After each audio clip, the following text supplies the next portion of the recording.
Daily Bible word தமிழுக்கு அன்புடன் வரவேற்கிறோம். இன்று ஆகஸ்ட் 9, 2025.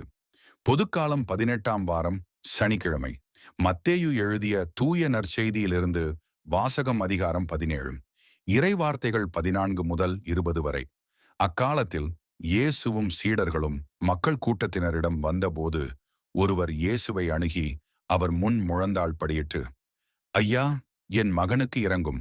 அவன் வலிப்பு நோயால் பெரிதும் துன்புறுகிறான். அடிக்கடி தீயிலும் தண்ணீரிலும் விழுகிறான். சீடர்களிடம் அவனை கொண்டு வந்தேன். அவனை குணமாக்க அவர்களால் முடியவில்லை என்றார்.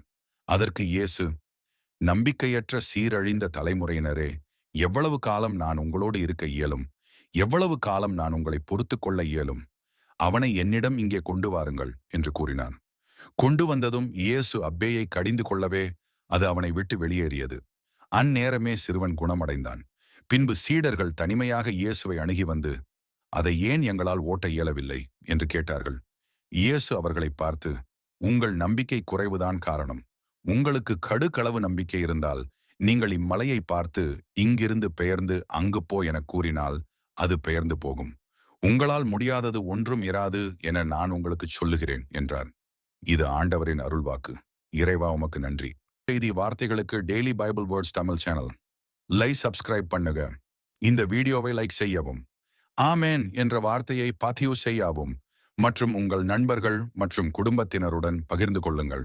கடவுள் உங்களை ஆசீர்வதிப்பாராக. ஆமேன்.